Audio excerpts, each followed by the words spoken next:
The third book you wrote is called Greater Than Yourself. Yes. Now, what's the concept behind that? Because that sounds a little progressive.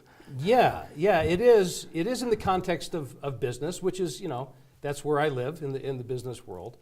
Think of it this way: greater than yourself. We all understand what coaching is to some degree, because we've all had an experience with that, either having been coached, maybe even as a kid, or a lot of people play the role of coach or take on a coaching position with their kids' sports teams and all that. We have a sense for what coaching is.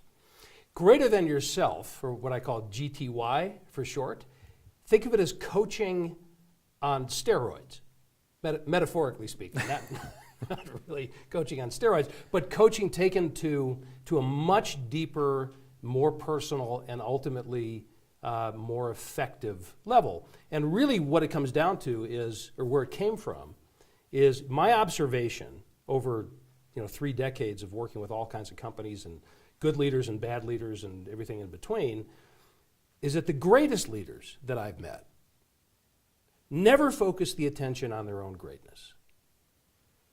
Instead, what they do is they shine the spotlight on other people, and then they invest themselves in those people to raise them up, and to even raise them up above themselves, so that they go on to become even more successful than he or she is, than the leader is.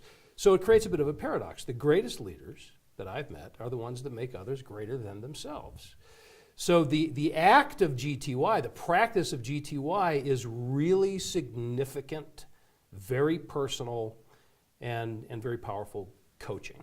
So here's my fear. Yeah. I can accept this, but you go out into the world and you have a manager that says, heck no, I don't want my people to be better than me, because the big boss is going to say, hey, we don't need you anymore. Sarah's better than you. Yeah. The person becomes obsolete, irrelevant, redundant. Right. And so is there a fear there that people may push back and say, I want you to be good, but not that good? Oh yeah. Yeah, it's prevalent.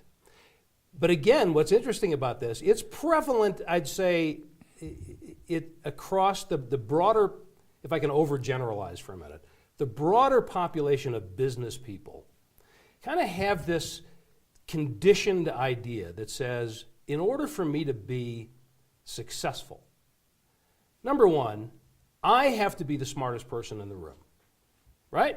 So I want talent around me, but just not people as talented as I am.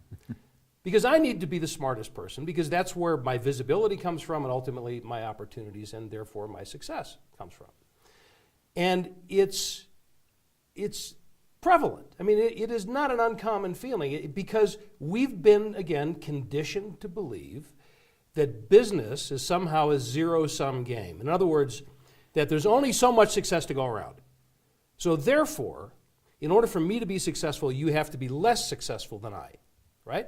In order for me to be successful, maybe even you have to fail. In order for me to get ahead, I have to stomp on your head. That's kind of this conditioning.